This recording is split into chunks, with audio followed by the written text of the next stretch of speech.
Yo, comic fam, real quick, link in the bio to follow Dani on Instagram. She's the artist from Coffin Bound, and she also did the cover art of our Comic Tom exclusive for Undiscovered Country that we're sending out in the November mystery mail call. Link is in the bio to join the community. Enjoy the podcast and support this awesome artist. We appreciate her for working with us. Happy Sunday, comic fam. Thanks for joining us today. We're talking about expensive paper, comic books, and I'm sitting here with my homies. What's going on? I'm the Golden Age Guru. I'm going to help you decipher the old and the gold. I'm Fire Guy Ryan. I'm not wearing shoes today. It's a choice. He's not wearing shoes. You wouldn't know, but I'm glad you let us know because honesty is what you're going to find here on the show. I'm your host, Comic Tom, and we're talking about a lot of fun stuff. Hit the subscribe button. We do this podcast every single Sunday. We do a bonus show after the camera shut off over on Spotify, SoundCloud, Stitcher, and iTunes. Why don't we jump right into the first subject of the show? We're talking Goldballs. We're going to talk about House of X, and not just current House of X. We're talking about something that a fan found in Wolverine and the X-Men 36. Yeah, right? We sure as hell didn't find it. No. We had to find out which issue was in. We saw the panel. We took, 45 minutes to locate this panel that... I think we need to back up a little more because this panel was somebody explaining the character of Goldballs, who had... I never finished House of X and Powers of 10, because apparently that's what it's called. But Goldballs has some relevance to the way that this storyline finished. And this was a character that Brian Michael Bendis created when he took over the X-Men in 2012, 2013-ish. And there was some panel that somebody found on the internet with Goldballs being referenced in the crossover event Battle of the Atom. That's right.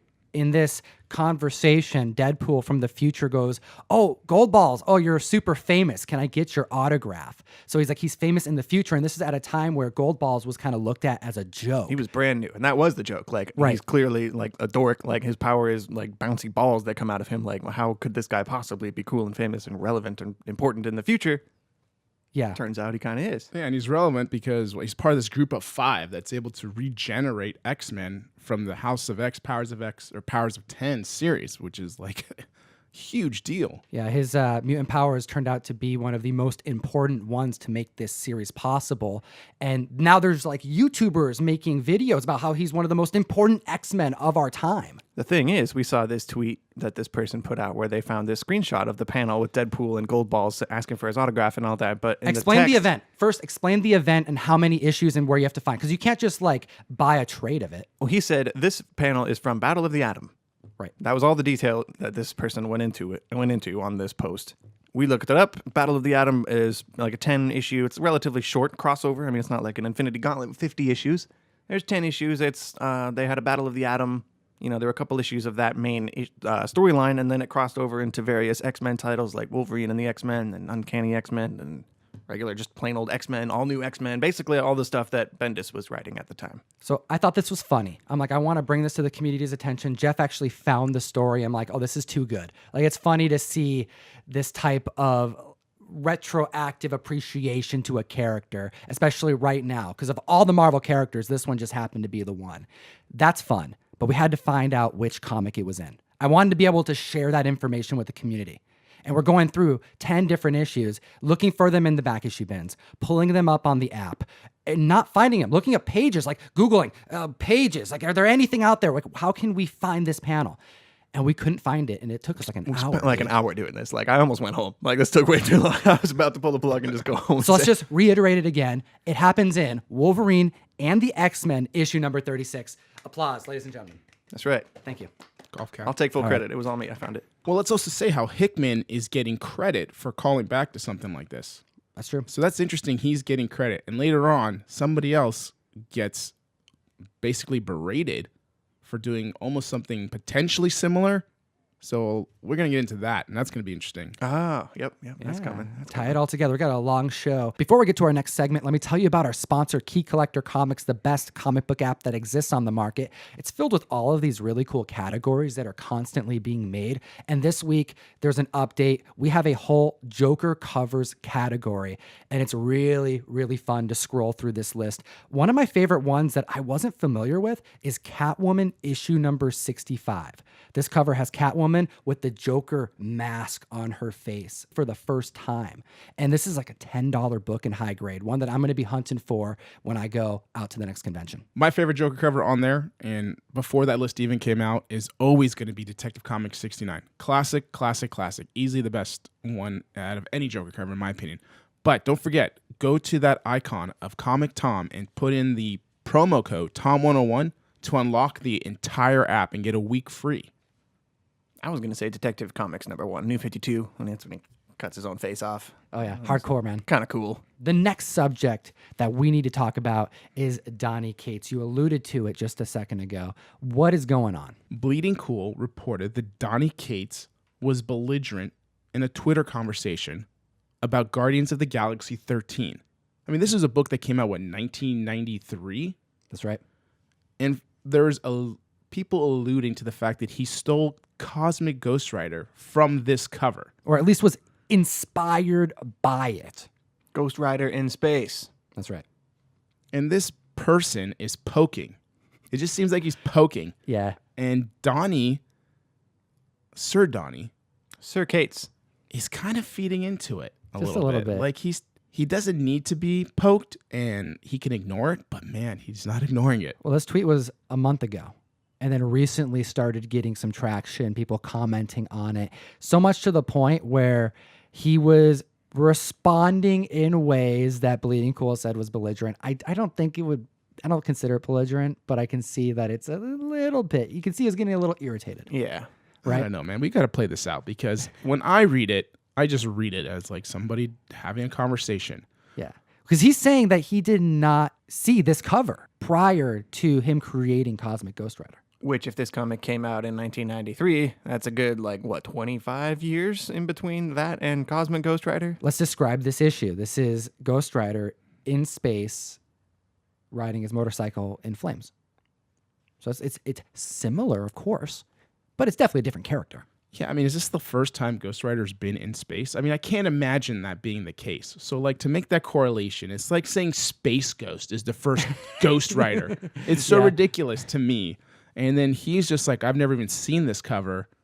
And I don't know, it's just becoming bigger than it is. Okay, so what did Jim Valentino say? So the writer of the comic, Jim Valentino, he was notified in some fashion or became aware of this debate. And this is what he wrote. He wrote, "This just came to my attention, so I'm going to address it. I don't know Donny Cates. Don't know his work, but I think this is pretty..." He used SH and a bad poopy word. "Why do people insist on telling a creator where he gets his ideas or what he was thinking of when he created something? It's called synchronicity. Two people, same idea, and let's face it, this is just not all that original an idea. Take an existing character, make a derivative thereof. Cates says he came on this independently. Take his word for it." It's like Jason X. Jason in space. Right? It's not that original. He's not wrong. You could take a normal Earth person and put them in space, and that's, ideas. But Cosmic Ghost Rider does get a little bit of a pass, I think, because it's not just Ghost Rider in space. It is the Punisher who becomes the Herald of Galactus, who also kind of becomes Ghost Rider. Also, it's a little bit more involved than just taking the normal Earth-bound Ghost Rider and putting him on a rocket and throwing him into space. There's a little more work that went into it, I think. Comment down below. Guardians of the Galaxy 13 could be yours. And let's jump into the next subject of the show, because this is kind of a follow-up to the Russia story. What happened? We commented a few weeks ago on the podcast about how the cultural affairs minister in Russia said offhanded comments about how comics are for idiots, is more or less what he said. Like, they're for people who are just learning to read, that they're, you're wasting your time if you're reading comics, etc. He kind of just didn't have anything nice to say about comics at all. This was part of a larger conversation because in this podcast we covered other countries that have kind of demeaned comic book culture. And that was just one of the examples. Well, we have an update because since that was said to the public in Russia, there's actually kind of been a comic boom. Sales are better than ever. Yeah, anytime we see that there's some type of push to the comic world of it being demeaned or knocked down, it pushes right back in even greater form. And that's what we just saw here. That's right. It says here from The Guardian, Russian comics gets sales boost after culture minister calls them pathetic. So obviously this had some blowback. There were a lot of people who commented and posted on Twitter, and there were a couple hashtags that trended like I'm a moron and hashtag I read comics, and all these people just kind of, they fought back against this statement. There was one guy who said, we are not idiots.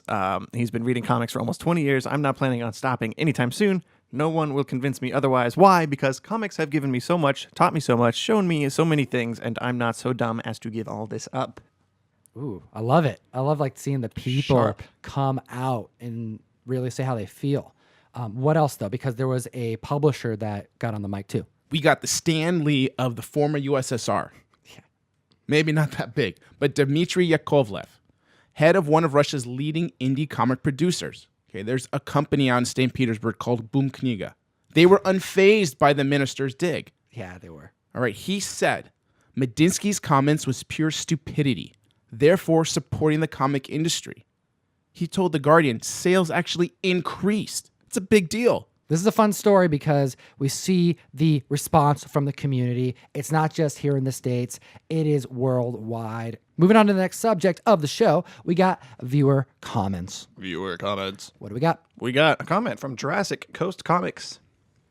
House of Victoria's Secrets, number 92, is actually the first appearance of Swamp Thong. I literally had that message to me, I think 4 different times this week by different people in the community. It was hilarious. It was awesome. And this was in reference to a comment it was actually a comment last week where someone said Yes. Swamp Thong instead of Swamp Thing, and there was that fun little edit.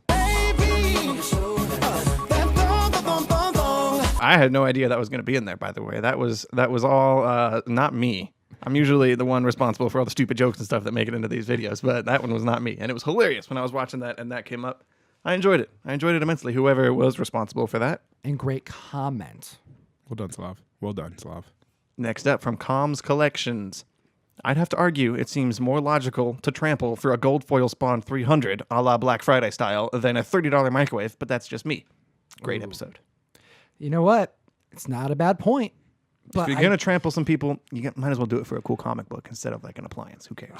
I just don't think anyone should be trampling over anybody. That's probably a better idea. Don't trample people. Yeah. And there's got to be a better way to allocate comics. You know, you're putting too much responsibility on people, and They should leave them all over the convention hall like an Easter egg hunt. oh, that's not going And to you be a just problem. you just find them. People are going to be flipping over all kinds of things. That's right. We've hidden 30 comics around this building. Look everywhere. Everyone everywhere. just crawling under booths. Or you can do what Boom did and just kind of spread them out. You do one in the panel, you do one at the booth, and you bring enough to serve a lot of people. But keep the exclusive ones at things that you got to kind of work towards. This was just hey, we have this. There's gotta be a better first way. come, first serve, and then chaos ensued. I guess that means people like your comic. Yeah, which is Silver also kind lining, I of guess. interesting to think about because like Spawn is very old, 20 plus years now, and it's causing stampedes. What? Oh, it's kind of cool, People love Spawn, man. but it's not cool at the same time. You know what I mean? I do, I think. Chris Elf says, it's all about Halloween/horror comics for me this month. Looking for a fright. Ooh, that's a good thing to bring up. This is horror month for me. It's every month is horror month for me. It's like my favorite genre. Yeah, same here. lie. But there's like comic books that I like to read. My movies just start going in rotation that I like to watch every year. Why don't we save that for the after show? We'll just talk a bunch about Halloween stuff because Spooky. it's only like a little over a week to Halloween anyways. Right. Yeah. This is giant news, giant size. We talked about DC getting totally revamped. The DC cinematic universe getting James Gunn. J.J. Abrams. JJ is getting involved with that as well. Well, Kevin Feige of Marvel just added a new title. Chief Creative Officer. He got promoted this week. Okay, what does this mean? He is no longer just in charge of Marvel Studios, the films. He is now in charge of the films, television, animation, and I think it was comics too. Yep. Comics? Oh, I don't know about Comic that. books. Final say, for the overall stuff that's going to happen is what's being proposed. I don't like that. Okay, what do you He think has about an this? incredible track record. He was in charge of Marvel Studios the entire time, like since from Iron Man to Endgame. And I think there's something to be said for the fact that none of those movies really tanked. I mean, they were all pretty successful, at least financially, majorly successful. I mean, you could argue about like maybe Ant-Man or Doctor Strange being like less powerful than certain other movies in that whole run, but they were all hits. They were all big. I think he definitely deserves some kind of promotion or a raise or something from Marvel. Absolutely. I think he should be all responsible for anything that's got to do with on the screen. Right. But for the comics, I just think you need to leave that up to comic creators. I don't think they go hand in hand. I just don't. I mean, I think you're worried. I'm worried. I think you should have your on-screen universe and then let other people deal with what's happening on the comic pages. Keep the continuity separate, like a comic book Marvel universe and a cinematic and MCU, like two separate continuities. Because yeah, if they start to cross over, if you get like a comic series that features the characters in the movies, it's all gonna. I mean, this gets back to one of my biggest beefs, I think, with Marvel in particular. Will after DC does it too, I guess, but after a certain movie or TV show lands. Characters in the comic books will kind of change and reflect the movie version. Like you noticed after 2014 and the Guardians movie came out, like Star-Lord in the comics suddenly wore the big long red Chris Pratt trench coat. He always had the music, the headphones on. There were certain traits of the film versions of that character that got adapted to the comic book, and now they're pretty much inseparable and the same. That concerns you. You rather see comics have their own set of creative works happen and keep it all separate. And that's an interesting concern to have, because right now we're seeing the Marvel shows and the cinematic universe start to just mesh together. So many of these celebrities that we're excited to see in the theaters, they're going to be on these shows. And that's how they're going to get us to enjoy these shows, because they're part of the Marvel canon. This could be scary for Marvel Comics because of the control of, the creative process and maybe where their vision is. But this also has the potential of being a renaissance of sorts that we've never seen.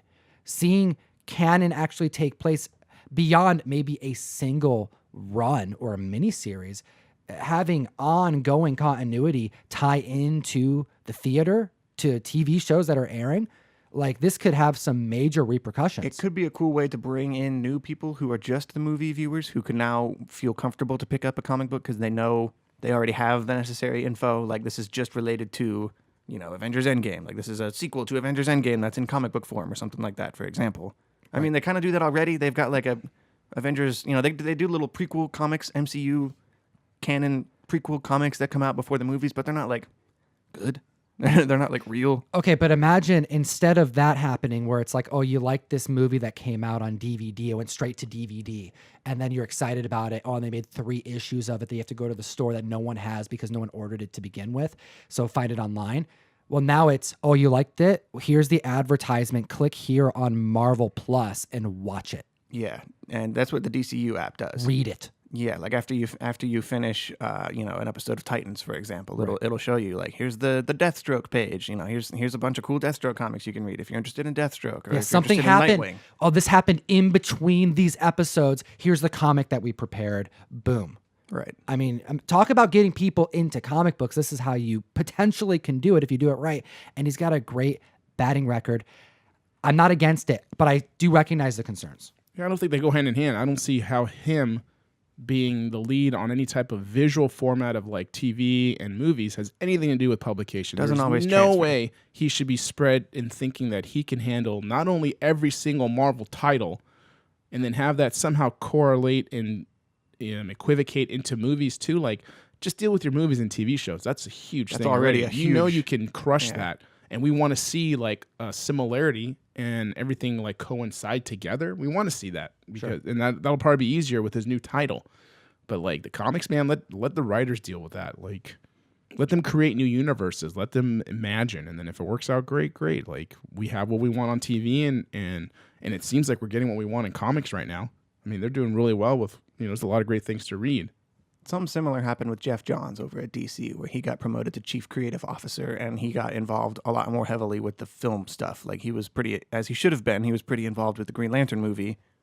But I think that might be evidence for maybe people who know how to write comics that might not necessarily transfer over to writing movies and TV. That could work vice versa. Like maybe Kevin Feige is awesome at corralling and steering all of these film projects, but that same experience may not transfer to the comic book realm as cleanly as they might be. Yeah, I'm not gonna have my amazing mechanic be my dentist too. Like it doesn't always cross over. Might work. It might. but it's a risk. We want to hear your thoughts, comic fam. Let us know in the comment section below. We like to hear what the community thinks, and maybe we'll bring it up in the comment section next week. I want to talk about something that happened yesterday. It's a moment that I've been waiting for over a decade, and it just, I watched it happen. I missed it out by an hour. I missed out on my Grail, guys. And this is something that I brought up a couple times on the show, kind of just casting something out to see, just to see if I can catch anything. Maybe there's a lead out there, but I've been after this 1991 Salt Lake City Comic-Con pamphlet. If you open it up, this was a pamphlet that was given out at this really small show where an artist named Mike Mignola, he was asked to do just a character design, just, hey, could you just draw something fun for the centerfold? So on the inside of this, you have this demon character, and this character you wouldn't recognize. It's just a random demon. He didn't do anything with this particular character design, but he did have an idea. He thought of a name, Hellboy, and thought it would be a cool name of a character, so he put it on the belt. So this is the prototype. This is the first conception of Hellboy, and Being the Hellboy is one of my all-time favorite comics, and it's really what got me into collecting comics on a large scale and like really hunting for scarce stuff and then going down that rabbit hole of wanting the real first appearances and the marketing and the early stuff. Well, I've been hunting for this for over a decade, and I got a text from you, Jeff, and then my heart sank. Yeah, when I saw that message, someone posted that they just purchased this. All I could think about was you. I was like, "Oh no, Tom! He has to see this. Try to get it from this guy. I don't know the whole story, like how he got it." Yeah, someone posted on Instagram, and you sent me a picture of it. Yeah, I sent it right over to you right away. This guy's like, "Oh, I got one." Yeah, he's like, "You got one," and I was like, "Tom, I mean, maybe reach out. I'm not sure what the story is, but good luck." So I'm confused.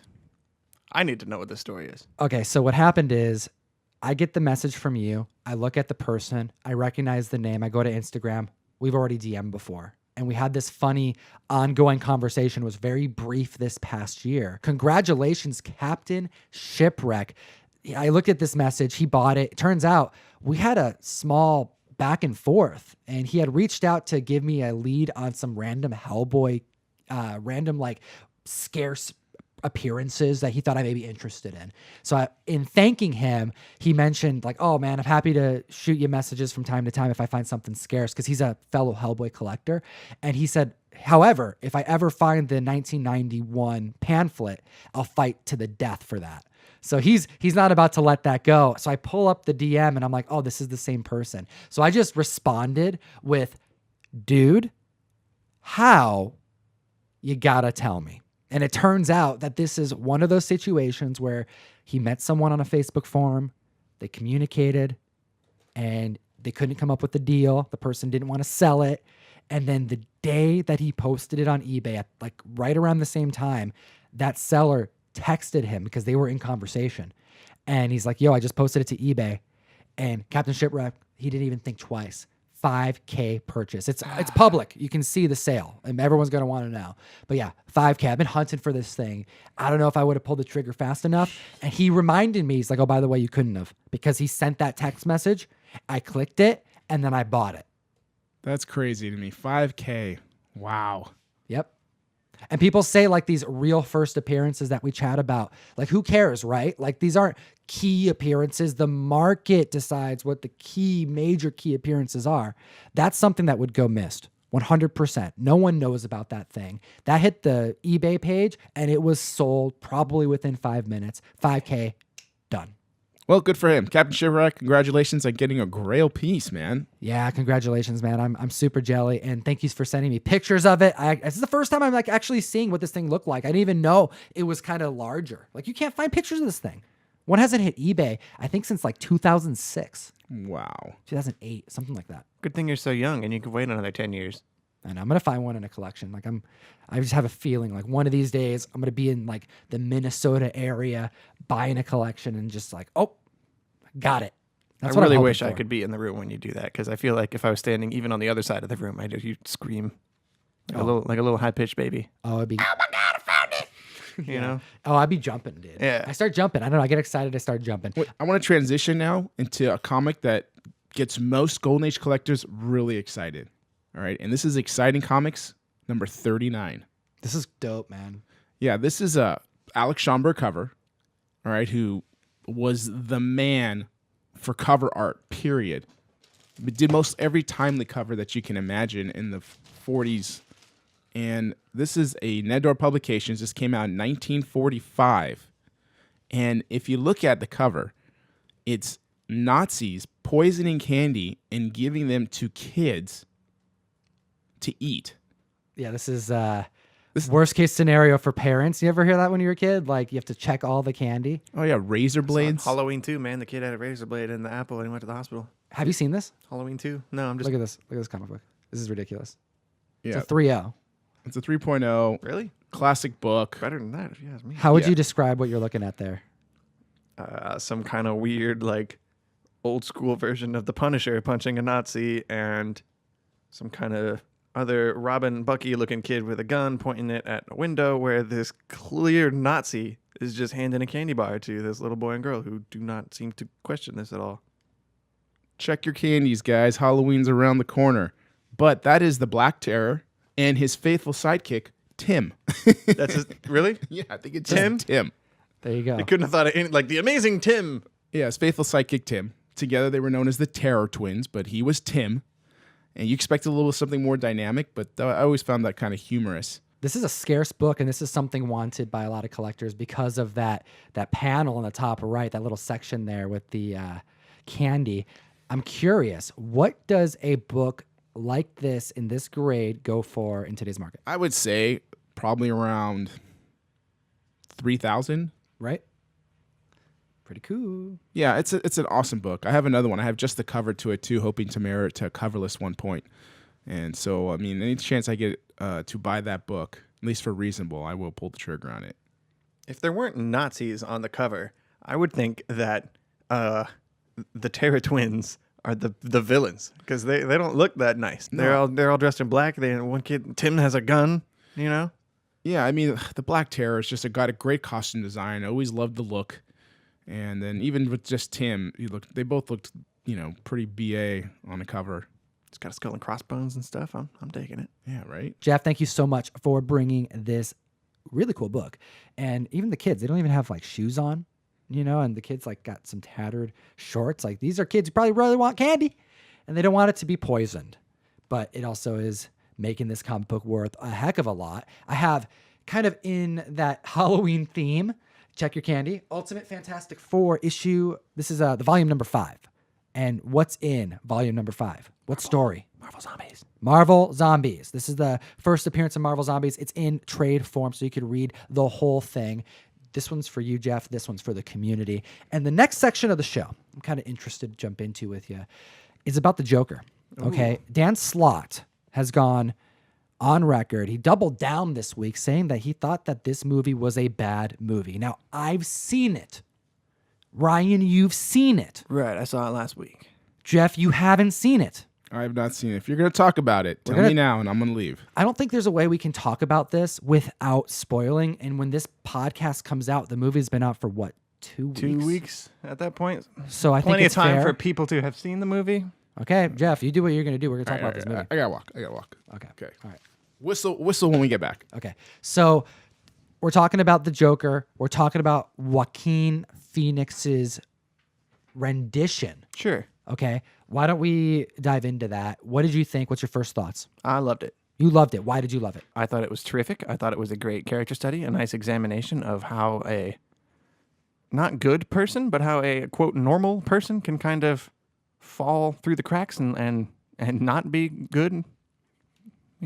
Okay. Like a character study on a mentally ill person, and that person happened to be Joker. Right. And I felt like he became Joker by the end of the movie, and I think that was the whole idea of this run, is to showcase someone who can just literally go beyond that line, go from struggling in life to going over the edge to the point where you're inciting violence. There's a line, like they say in The Office, and What is the line? exactly.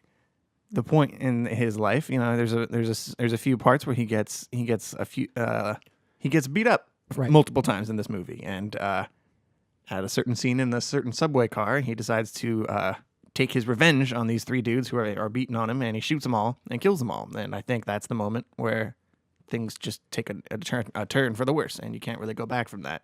But it doesn't seem to affect him at all, which I thought was pretty cool. There's a handful of scenes that I found out they had cut from the original take, as they do with movies, but ones that would make you think a little bit differently about this particular character at times of the movie. Did he kill the love interest, if we can call it that? Right, his neighbor down the hall. Yeah, and there's deleted scenes that would kind of give you more of an answer to that question. I loved that it wasn't answered. And it wasn't answered. I loved that. More movies need to do that. Yeah, and I think, I guess, after leaving, I had to think about it. The first thing I would say is I didn't not like the movie. I enjoyed it. It was a good movie. I thought it was a good movie. It did what I was hoping it wouldn't, which was just be exactly what I expected it to be based off of the preview. And I don't know if that says more about me and consuming trailers. Maybe I'm just kind of I don't know. Could make an argument that trailers are giving away a whole lot of plot elements. And not just plot elements, but there wasn't really any surprise to it. And the big reveal at the end that it's tied to Batman, and they kind of tie the Joker. That's my biggest complaint with the movie. Is that they tied the Joker V for Vendetta type of uprising? Yeah, kind of riot uprising that happens at the end? Yeah, the uprising to how Wayne and Martha were murdered indirectly by the Joker, and kind of starting off Bruce on his path to become who we all know him to be. Right. Yeah, it's okay. When I was coming into this movie, there were 2 options, right? The movie itself builds it up like he's going to shoot himself on camera. At least that's how I was thinking, because he was practicing, in his apartment. And then if you have read the comics, if you'd read Dark Knight Returns, you know that there's a scene in Dark Knight Returns where he just poisons the entire audience of a talk show. So I was thinking they were going to do one of those 2 choices, but they did not. They chose door number 3. Shoot Robert De Niro in the face. Yeah, just shoot him, and he just really goes off the edge, and that's it. The movie kind of just ends with him being free, but being the Joker.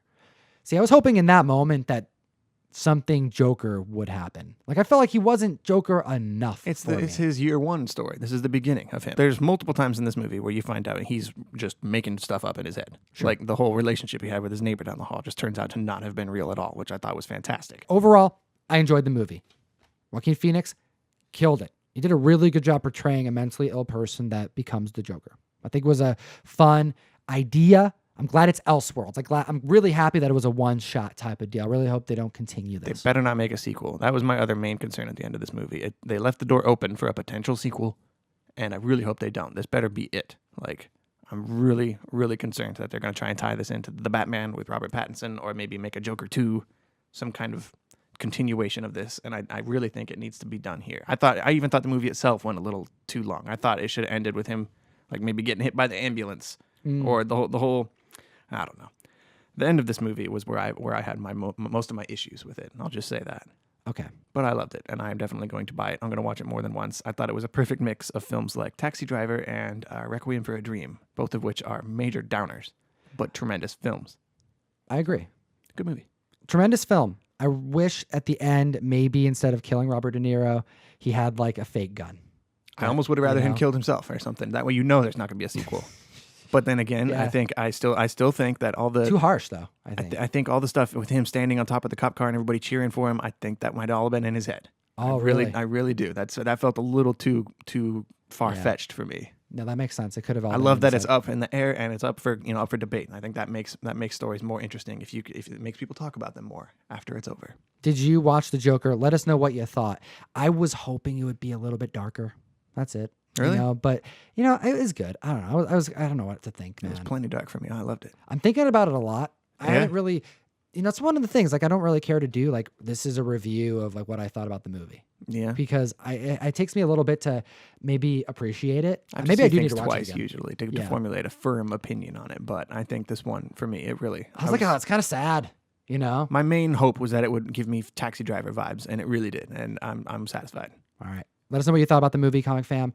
Do you wish it was a little darker? Do you wish it was a little bit more, Gotham involved, and maybe more villains in the movie, or just tying into more stuff in the Batman mythos? Or do you think it was just done right, and we need to see more of this type of Elseworld storyline telling? All right, we have a Batman Done by John Boy. John It's Boy. signed. Comment down below. Let us know what you think about this video. What you think about the stories. We're doing 3 giveaways. We have the Guardians of the Galaxy issue 13, the Fantastic Four Ultimate Volume number 5 with Marvel Zombies. We do appreciate your time today, comic fan. We're going to keep the conversation going after we shut the cameras off, and we're going to get the guru back in here. I'll go get him. Yeah, do me a favor. Let's go and get him. And then also one other thing, if there's like one thing I'll ask you to do, is to download Key Collector, the best comic book app that exists in the world. Link is in the bio. Use code TOM101. You get a free week subscription. There was a bunch of key alerts that went out this week. We're going to talk about some of those in the after show. Ryan's already got rid of his headphones. I do. So I was going to go get Jeff. I didn't know you were talking about Key Collector again. They're pretty cool. You should download Key Collector. And Check there's out also Tom 101 if you want the free week. Yeah, and there's one other thing they need to do. Geek responsibly. Enough said.